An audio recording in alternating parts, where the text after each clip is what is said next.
Welcome to the Deep Dive. We're digging into the latest specialized research.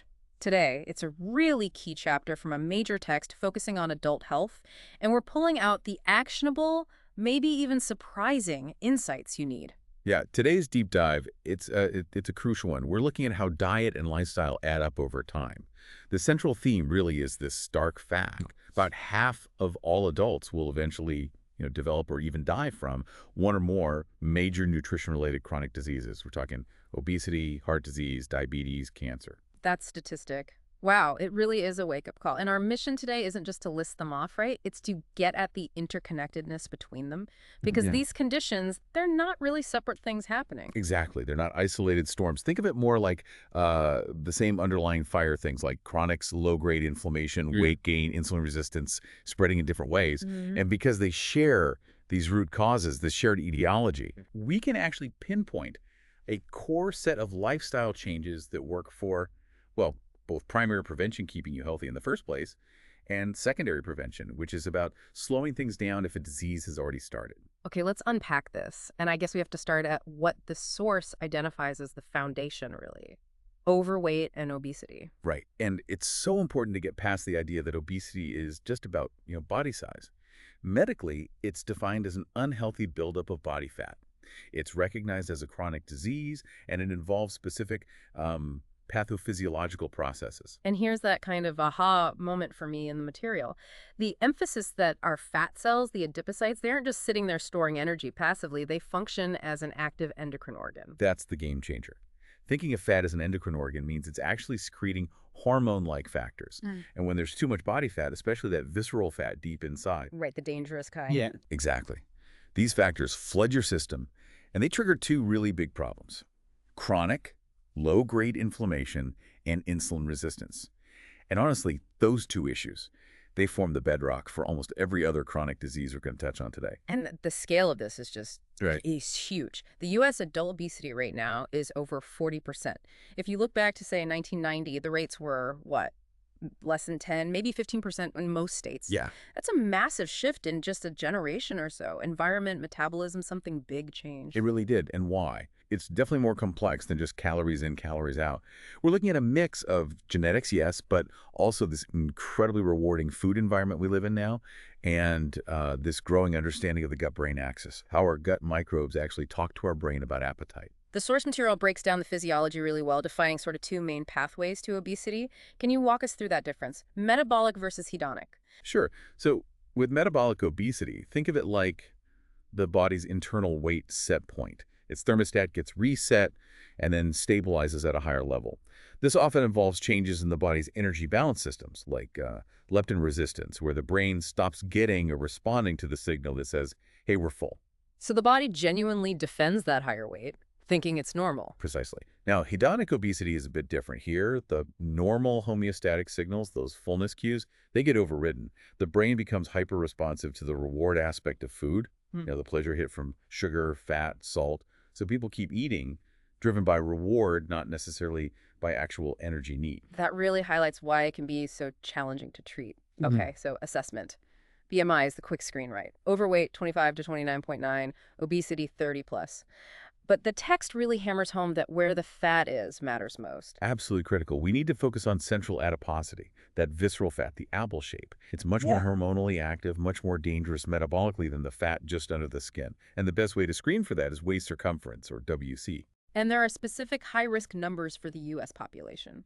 Over 102 centimeters, that's 40 inches for men, and over 88 centimeters, or 35 inches for women. And that 40-inch waist for men, it doesn't sound extreme to many people, but metabolically, it signifies a really increased internal risk. Yeah, it does. But here's the good news, and it's important. You don't need drastic weight loss to see real benefits. The data consistently shows that even losing a small amount, just 5 to 10% of your starting weight, leads to clinically meaningful improvements in metabolic risk factors. Okay, that's encouraging. It is. And effective management usually needs what's called an intensive multi-component behavioral intervention. So it's combining diet changes, getting more physical activity, and behavior therapy to support those changes long-term. All right, so starting with obesity and that underlying inflammation, let's follow that thread to how it affects, well, the body's plumbing, cardiovascular diseases, CVD. Right. The core mechanism for most CVD is atherosclerosis. It's basically a slow, gradual buildup of fatty plaque inside the artery walls. This makes them stiff, hardens them, and depending on which arteries are affected, it causes heart disease, CHD, stroke in the brain, or peripheral artery disease, PAD, in the legs. The timeline the source lays out is pretty sobering, mainly because it starts so incredibly early. Lesions can actually begin forming in childhood. Yeah, it's wild. By your 30s, you can detect physiological effects. Then in your 40s and 50s, you get calcification, stiffening. And then, age 60 plus, the risk of that plaque rupturing and causing a clot just skyrockets. It really is a lifelong process building up. Which perfectly illustrates why prevention is key. The modifiable risk factors are probably familiar to many. Dyslipidemia, that's abnormal blood fats. High blood pressure, that's central adiposity we just talked about. And dysglycemia, or blood sugar issues. Now, regarding blood fat. Yeah, LDL bad, HDL good. Is it that simple? Not quite. While total LDL matters, the source points out something more specific. The danger of small, dense LDL particles. These little guys are thought to be more atherogenic, more likely to cause plaque. Why is that? Because their smaller size lets them wiggle into the artery lining, the endothelium, more easily than bigger, fluffier LDL particles. They basically get trapped and start the plaque building process more readily. Okay, that makes sense. So for prevention, what's the dietary advice? What does a cardioprotective diet look like according to the source? The emphasis is really clear. It's about whole food, particularly plant foods, fruits, veggies, whole grains, and managing the types of fat you eat. The big goal is swapping out saturated fats for polyunsaturated and monounsaturated fats. For people already at high risk, using the therapeutic lifestyle change or TLC approach, the target is pretty strict. Less than 7% of total calories from saturated fat. And the text highlights a couple of specific nutritional tools, adjuncts, that are quite effective. Can we touch on those? Absolutely. First up are plant stanols and sterols. These are compounds found naturally in plants that chemically look a lot like cholesterol. Okay. So they work by basically blocking cholesterol absorption in your gut. If you consistently get about 2 to 3 grams a day, which usually means fortified foods like certain margarines or yogurts, you can lower your LDL cholesterol by a significant 9 to 12%. Wow, just from adding that in, that's impressive. It really is. The second one is viscous fiber. This is the soluble, kind of sticky gel-forming fiber you find in foods like oats, barley, beans, psyllium. Right. It works by forming a gel in your digestive tract. This gel traps bile acids, which are made from cholesterol, and prevents them from being reabsorbed. So your body has to pull more cholesterol from your blood to make new bile acids. Eating about 5 to 10 grams of this type of fiber daily can lower LDL by another 10 to 15%. These are practical, evidence-based strategies. So if we take that central adiposity, the visceral fat, and combine it with elevated blood glucose, we land squarely on metabolic syndrome, or METS, which, as the source states, puts people at really high risk for both CVD and type 2 diabetes. That's right. METS isn't a single disease. It's more of a cluster of risk factors. You're diagnosed if you have any 3 out of 5 specific indicators. We can kind of group them. Issues with waist size, blood fats, blood pressure, and blood sugar. Let's list those clinical markers. Number 1, large waist circumference, those thresholds we mentioned. 2, elevated blood triglycerides, specifically over 150 milli-GDL. 3, low HDL cholesterol, the good kind. 4, elevated blood pressure, 130 over 85 or higher.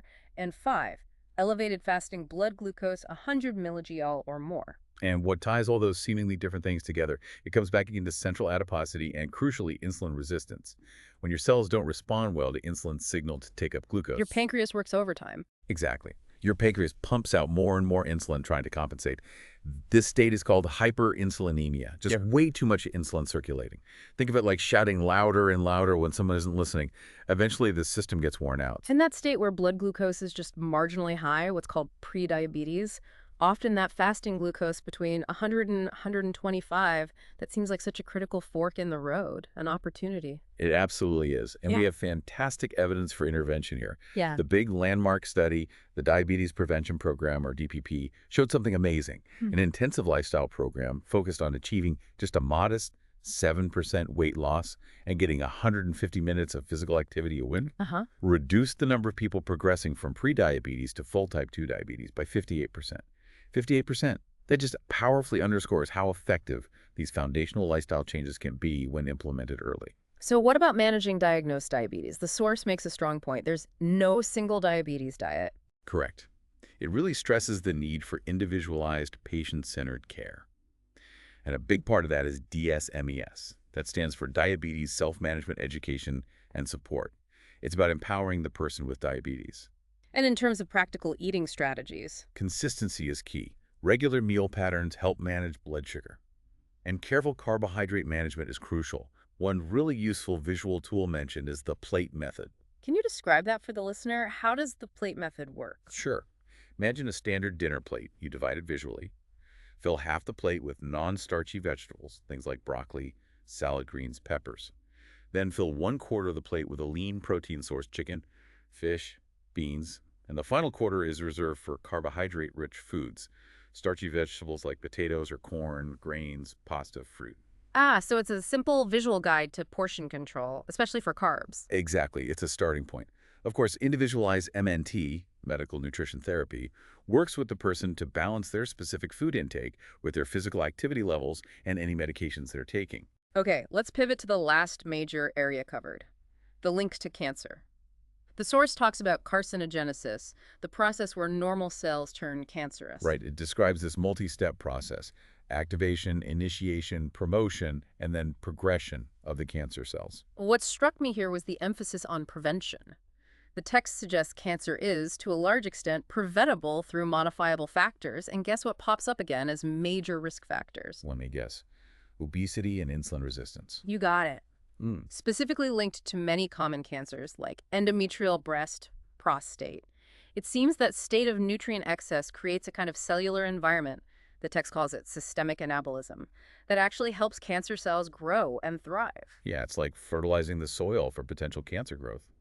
Now, when it comes to nutrition and cancer, the priorities really shift depending on where someone is in their journey. How so? Well, for prevention, the advice mirrors everything we've been saying.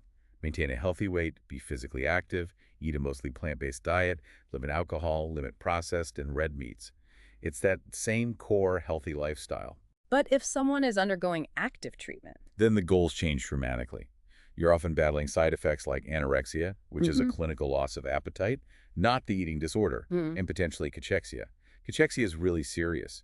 It's this progressive wasting away of both muscle and fat. why does that happen? Cancer itself, and sometimes the treatments, can put the body into a hypermetabolic state. It's burning through energy like crazy. Plus, appetite might be poor, taste changes, nausea. So, nutrition during treatment is focused on maintaining weight, or at least minimizing loss, preserving muscle mass, helping fight infection, and supporting healing. This often means needing foods that are really dense in calories and protein, sometimes in ways that seem counterintuitive to general healthy eating advice. That makes sense. The priority shifts to just getting enough fuel and building blocks in, and then after treatment, in remission or maybe advanced stages. The focus shifts again. It might be about optimizing quality of life, working on preventing recurrence through those healthy lifestyle habits we talked about for prevention, or in advanced stages, focusing nutrition purely on managing symptoms and maintaining comfort. Okay, so if we step back and look at the whole picture. If we connect this to the bigger picture, Yeah. yeah, the synthesis across all 5 of these major conditions, obesity, CVD, metabolic syndrome, diabetes, and even cancer risk, it's remarkably consistent. The real power seems to lie in tackling that common denominator, the inflammation and insulin resistance driven largely by lifestyle choices. Which brings us back to the core interventions, right? Weight management and remembering even that 5–10% loss makes a difference. Getting more physical activity and shifting towards that cardioprotective, plant-forward way of eating. These aren't quick fixes, they're sustainable lifestyle changes. The source mentions cognitive behavioral therapy principles often underpinning success here. It's about building habits. Building lifelong habits that help balance energy intake and expenditure, absolutely. And that proactive approach is really the ultimate goal. The source material even uses the term primordial prevention. Primordial, what does that mean exactly? It means taking action before the risk factors themselves even show up. Not just preventing disease once risk factors like high blood pressure appear, but preventing the risk factors from developing in the first place. Wow. Okay, so as you, our listener, reflect on this deep dive, here's maybe a provocative thought to mull over, building on that primordial idea. How fundamentally different could public health look if our major efforts focused on shaping environments, supporting families, and educating young adults before significant weight gain or blood sugar issues even begin? Could we actually prevent the need for so much intervention decades later? It's a powerful question to consider. Thank you for joining us for this deep dive into adult chronic disease based on the chapter From Nutrition Through the Life Cycle. Until next time.